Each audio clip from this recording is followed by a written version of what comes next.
Squatch Senior here. Kind of an update what I've been up to this winter and what I've got going right now. So today's the 25th of March 2022, and I did set out about 16 taps on March 20th. So we're into the 5th day here. Pretty slow. Weather hasn't been real cooperative, but let's take a round and see what some of these bags got in them. First off, we'll start going down our walking trail here. We take a snowmobile and kind of pack it down. I don't know if you've noticed Squatch Jr. Packing trails with a snowmobile for us and stuff, but got 3 bags down here. Let's go down to end one and see what we have in it. Super windy day today. The temp's starting to fall. We're down to about 31 now. Sap is really slowing down for today, so I'm going to just make my rounds, empty the bags. Probably be about it for a few days here. We're talking highs tomorrow in maybe middle to upper 20s, and the sap virtually quits running then. So we'll leave the bags out, we'll get them empty, and looks like we got maybe about 2 or 3 inches in the bottom of this one.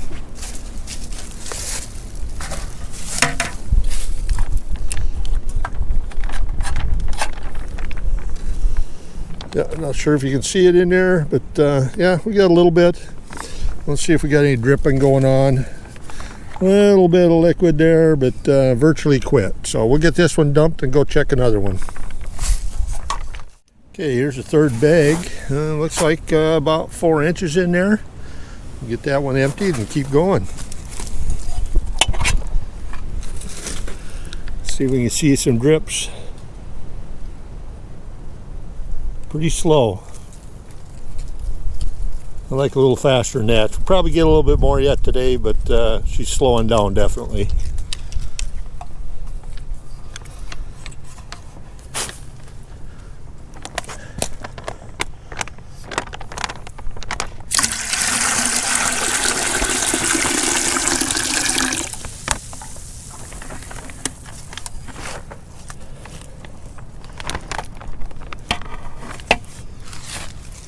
Okay, a little bit of trash in the bottom. I strain this through like a cotton dishcloth before I start cooking it down, but I'd say probably a little over a gallon we got on 3 bags so far. Well, this is my 5th bag, and virtually nothing in that one. I don't know if you can see it. I see a little bit in the corner, so this one's pretty much done running for today. We'll empty what little bit we got and continue down the line here. Well, here's bag 8. Got probably 4 to 5 inches, estimating 3/4 of a gallon in that one. Let's get her emptied. Hopefully you don't drop the camera in the bucket. Squatch might not be too happy with me if that happened. Okay, I'd say out of 8 bags, 2.5 gallons. I'm estimating about 5 gallons before we're done today. Got half done, got 8 more to go. Here's an example of a bag that doesn't have a whole lot of sap in it. You can tell the way the wind's blowing, how it flops in the breeze. Probably got about 4 tablespoons in there if I'm lucky. It's probably pushing 2 o'clock in the afternoon now, and the last time I checked this was about 6 o'clock last night, so that's not very good. Here's my last bag. I'm estimating about a gallon in there. This is the last bag out of 8. The other 7, I might, if I'm lucky, have a gallon in there. I'm estimating about 3/4. So looks like I'm going to end up with about a little 4+ gallons today.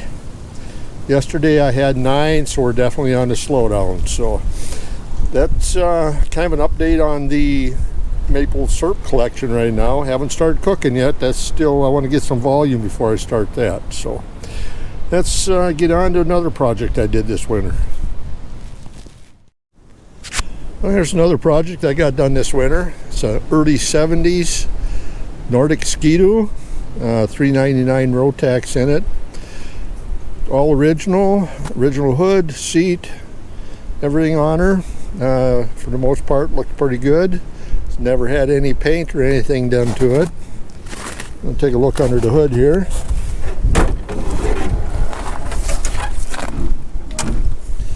I totally went through this, overhauled the engine, New seals, everything I needed in there. Went through the whole drivetrain. New seals, bearings, or everything else where it was needed. And right now she seems to run pretty good. Kind of really satisfied the way this one turned out. Close down here before the wind takes the hood and destroys something. Kind of interesting. 1969 I graduated from high school. Got involved in ski-doos about 1968.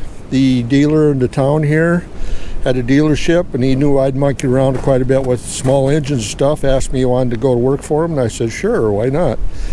So after graduating, I went to Votech schools for auto mechanics for 2 years, and that helped me pay my way through tech schools working on snowmobiles. Some of our riding back in the day, we didn't do any trail riding because basically there was no trails. We did by topo map and compass only. That's, to me, is the only way to ride anymore. It's kind of interesting. On our rides, we always had a bow saw, a hatchet, and rope with us.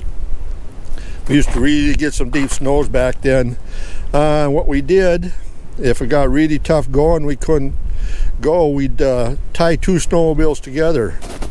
What we'd do is, because it's a small sapling, we would run that across from ski to ski, rope it on there, and then we would run that up to the back of another machine, and then we would tie the sapling to the backrest part here. Unbelievable what you could go through when you tie two machines together. Actually had quite a bit of fun back then. I don't know if I can handle it now. So another project I got done this year. Pretty happy the way it turned out. A little story what we used to do in the past, and we had a lot of fun back then. So anyway, see if we can get into another little project I got going right now. Here's my current project I got going now. It's a Wiedenhof magneto tester. So far on this one, I have been through the motor, had to put new bearings in. This is a Atlas ball bearing motor. I'm sure this didn't come original with this, but it's a good motor. And I had to re-bearing the spindle in the drive here. That was so froze up you couldn't even turn it, and the motor bearings sound like you were grinding metal when that thing was running. Another thing I did with this is made a new tabletop for it. As you can see in the old one here, I was starting to get a lot of delamination in it and stuff, so I went ahead and made a new top for it. Put a drum switch in it, the original switch. That's what they had for the original one. 3 different switches. I didn't really care for that, so I wired in a drum switch. So, and not only this one, I have a second one here that I've been kind of starting to go through again as long as it's at it. As long as I made one top, I made a second one. Basically just got to take this one apart, check her all out, and see what it needs, transfer it over to the other one, and should have hopefully 2. Only issue is this one's missing some pieces. One piece I'm missing is this table that the mag goes on. You can see how it's ramped. It's got some adjustment nuts, and you got the ramp rods there. What that does, this adjusts the height back and forth to align your mag with your drive. Now this does have a mount for a mag for the vertical mount. It won't do the horizontal mount. Plus any base mount goes onto here and is clamped down here. So kind of an example is I've got, let's take this Soften International, and you can see how the drive lugs there. Okay, the drive mechanism for this is what couples that to the tester. And you can see I got some loose nuts and stuff here, so it doesn't quite go in right now. Another thing that problem I'm having with the other one, I've got this piece, but I don't have the spring for it. And what that does, it couples in. It's keyed on the drive shaft there. You can see the key. And this has got number 1 and a number 2.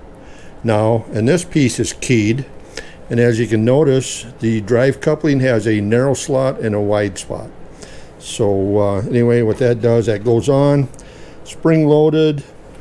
You line your mag up with it, couple it together, and you're ready for a test. Another thing I'm in the process of getting is I need some new ends for here. Let's see, I've got one here. Here we go. Let's get this one. They call these banana plugs. They come in 2 sizes. You got a 4mm and a 2mm, and this is a 4mm. What I'm going to have to do is get some ordered. What they do, they plug into the end of the testers here. Then, as you can see, the other end goes in your cap, and then you check your spark gap here. These are adjustable in and out, so you can get a different distance, see how everything's going.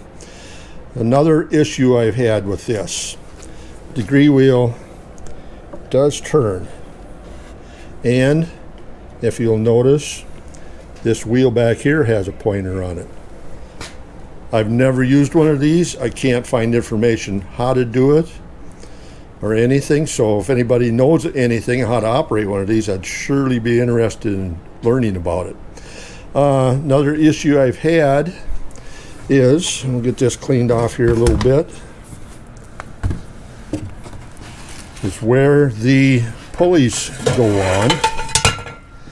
You can see in the back there's 2 set screws. This one has the pointer. Now, as you can see on this shaft here, hopefully you can see, them pulleys have been spinning on there. These shafts are stepped already for the set screw to go in, so if you loosen it up you can slide it off. But you can see how this is spun. The other one was spun, I thought was bad. That one looked good, almost brand new compared to this one. So the issue I have there is mounting this pulley to that shaft and having this pointer timed to the degree wheel. How does that done? I have no clue in the world. So that's one reason I'd love to get a hold of instructions on how to operate this thing. Anyway, that's some of the stuff I've had going on this winter, some of the stuff I got going on right now. So got some more projects lined up to get done, so I got plenty to keep me busy, either inside or outside. Thanks for watching, everyone.